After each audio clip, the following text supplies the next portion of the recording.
Welcome to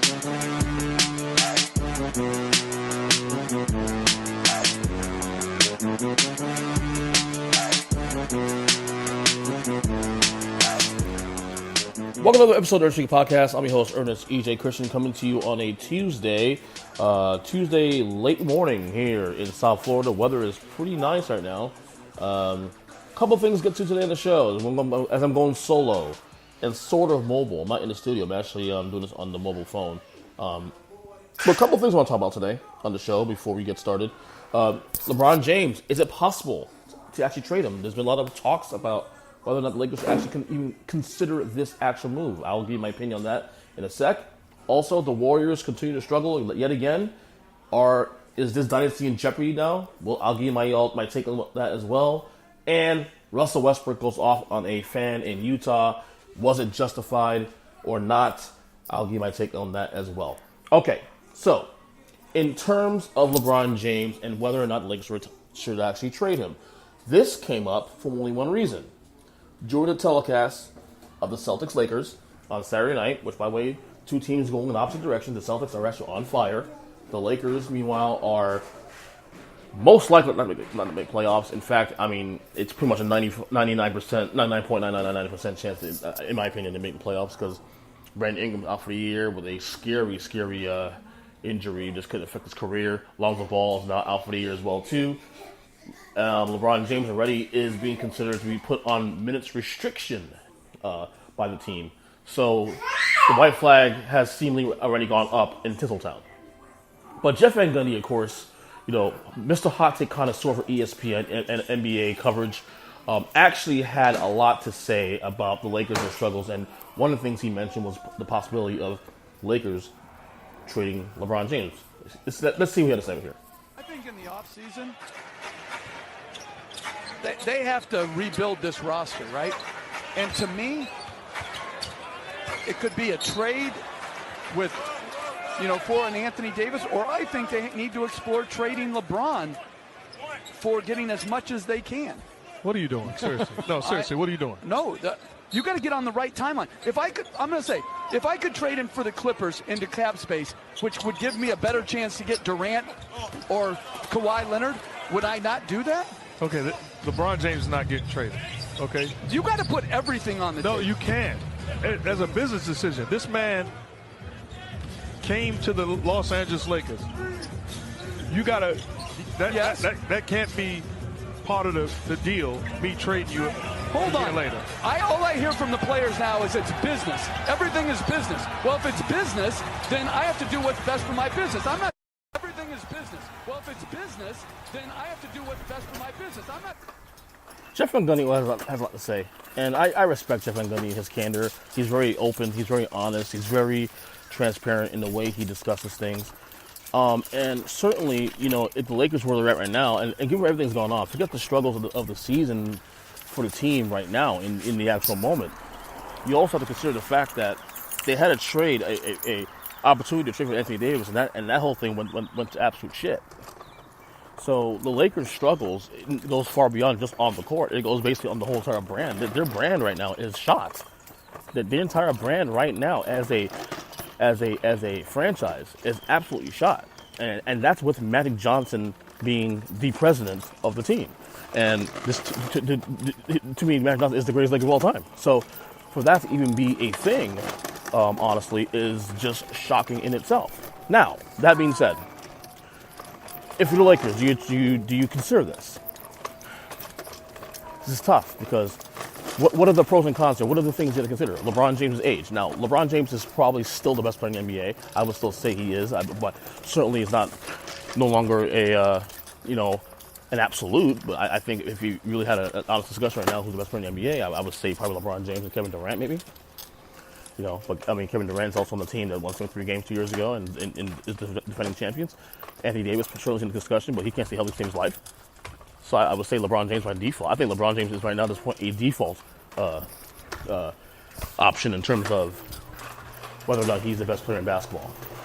But I do think also when you consider everything around, okay, and this is the case. This is where the case, Van Gundy's point, is actually sort of not out of the realm of possibility. he didn't say that the Lakers should trade him. His major point was the fact that he's saying that everything should be on the table, including, look at LeBron James. And his age, well, he'll be 35 next year. Okay. Now, again, he's still best player in basketball.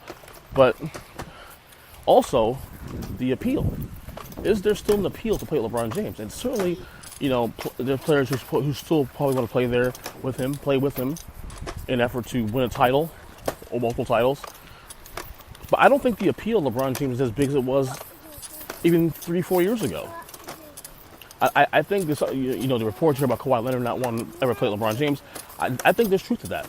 I think there is some toxic nature of LeBron James now that's developed over the course of the last couple of seasons, especially as his last stint in Cleveland, the way things were handled with the coaching and some of the players, and some of the fact that some of the players like Kevin Love and even to a lesser extent Kyrie Irving felt like scapegoats, playing with him. And I think players today are a little more adverse about that, a little more, wary about that kind of situation. So I think when you look at that, I think LeBron, the appeal, certainly the appeal to play LeBron James, not just LeBron James, but the appeal to play LeBron James at age 35, sounds appealing. Now, I've said before, too, I've said this on record already, that if this Anthony Davis thing is going to work for the Lakers moving forward, Anthony Davis has to be the guy. I think LeBron James has to consider taking a step back and being the number 2 guy. This is my opinion. I think if this is going to work going forward, if Anthony Davis, does become a Laker, whether it's next season or the season after next, I do think that I do think that LeBron James has to at least consider taking a back seat to Davis. Now, whether or not he does that is a far bigger discussion to have going forward. But Lakers are in trouble here too, because here's the thing also as well. They already struck on Kawhi Leonard. They already struck out on Paul George. Okay? You got LeBron, which is fine, obviously. The best player in basketball. But if the Lakers do not cash in on Anthony Davis this coming summer, or this coming year, I don't know if, again, it goes back to the appeal of LeBron James. Is it still appealing to play with LeBron James? That's the question. I think if they don't cash in on another star or two, I think Lakers will set back another couple of years, because LeBron won't get better than he is now. In fact, it's expected that he'll deteriorate, unless the kids, get better. And this Ingram injury is definitely scary for the team. Definitely scary. The appeal of playing LeBron James is not there as it was 4 or 5 years ago. And so I think this summer is going to be very interesting in terms of what the Lakers are going to do as a franchise, what they're going to do, team building within, because this season's been a failure. And yet, I don't want to sit there and blame LeBron, although LeBron is the biggest part of the reason why this is falling apart. But there's a lot of shared blame here too. But Magic Johnson and Rob Pelinka, the front office has been horrid in how they've handled things. I think Luke Walton's been a scapegoat. Now, certainly he's probably going to get fired anyway, which I, to be honest, do not agree with, but that's just my opinion. Let's also not forget, the Lakers were the number 4 seed in the West at Christmas when LeBron got hurt. So they were figuring things out. And then everything fell to shit. Everything fell to shit. So, what we have here is this. We have a situation where the Lakers have 1 year to get it right. Or this franchise is set back for another couple of years. Then who would have thought the Clippers would be the most important team in that town for a decade? Who would have thought that? And that's where it's going right now, guys. Even right now with the way things, even the Clippers right now building for cap room for next year. Even though they're not getting a title, they are the most stable franchise. Who would have thought that? Okay. Now, the Golden State Warriors and their struggles. They've lost 6 of the last 9 games. And obviously the talk, every time the Warriors lose a couple games, there's always the worry that things are going to fall apart and this and that. This is my assessment of the Warriors. You can't judge this team until April, May, and June. Okay? Again, every time we have this discussion about the Warriors struggling and, oh, they're finished and all that, you got to ask yourself this question. Who is beating them in the playoffs? Who? Who has a chance to beat them in the playoffs? Because, I mean, I would dare say that the best chance that, a team has to beat the Warriors might come out of the East, not the West this year. I would dare say Milwaukee, Toronto, Boston. Those two have better chances of beating the Warriors in a 7-game series. I think the only team in the Western Conference that has a puncher's chance in hell of beating the Warriors in the playoffs in the West is the Rockets. And again, that's all. There's a lot of things that's got to fall in line for the Rockets to even pull it off. They got to stay healthy, number one. Chris Paul to be healthy, which obviously is not something that's guaranteed. James Harden has to show up, which not guaranteed as well either. So, I mean, that's why I don't ever panic with the Warriors. I think they're bored. I think the issues are real. I think there's definitely some wear and tear there. You saw the bad lip reading on Sunday after the loss of the Suns at home. Steve Kerr was supposedly, I guess, said that he's so sick of Draymond's shit. Which that's actually, even if you don't believe that's not what he said, which I believe that's what he said. I mean, I wouldn't blame him. I mean, Draymond's shenanigans goes back to 2016, where his shenanigans cost him a title during the 17-win season, trying to kick LeBron the balls. So it's just something. There is something to the sort of the wear, in the Warriors. But I think ultimately, when it's time to play ball, you still got Kevin Durant, Steph Curry, Klay Thompson, Draymond Green, a deep bench. Again, who? Every time this comes up, and I get it. It's a great talking point. But who is beating them? Who? You know what I mean? So until that actually happens, I wouldn't even sweat it. I wouldn't even sweat the Warriors and their struggles until we get to the playoffs.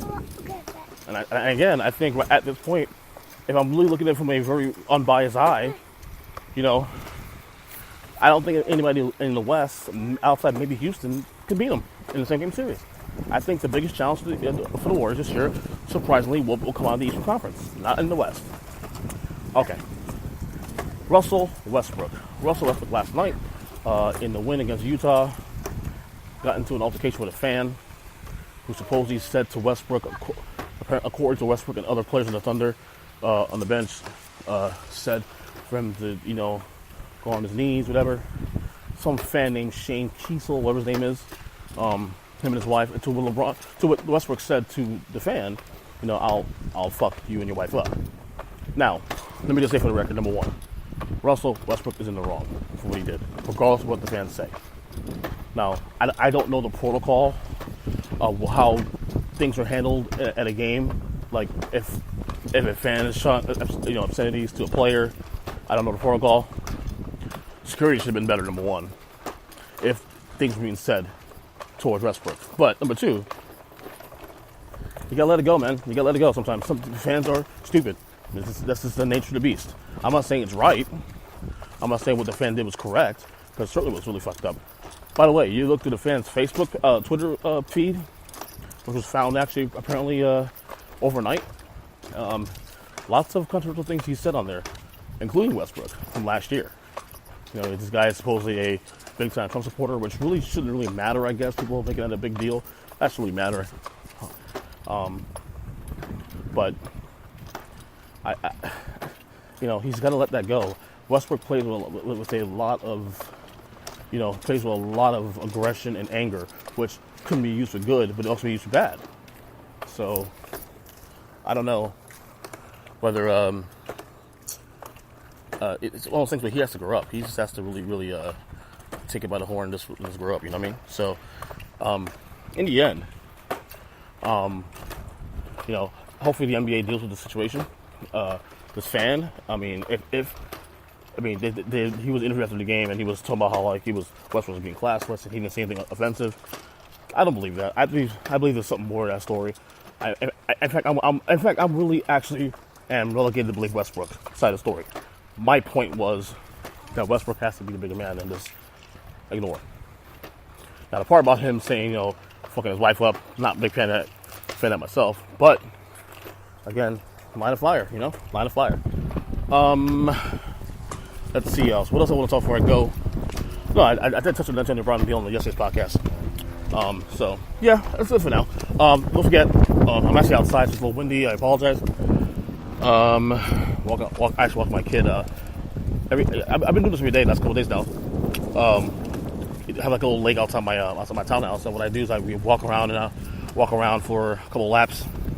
It's good exercise, It's good for the body, for the spirit, I figured I'd do a podcast while I was walking my kids, having a good time. So don't forget, we're gonna have lots of podcasts this week. We dropped one yesterday, Student Game Report. We got this one today.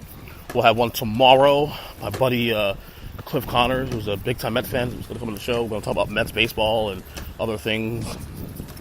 Maybe some free agency, NFL free agency. Thursday, I'm recording and speaking to the show, which will drop late Thursday night, early Friday morning.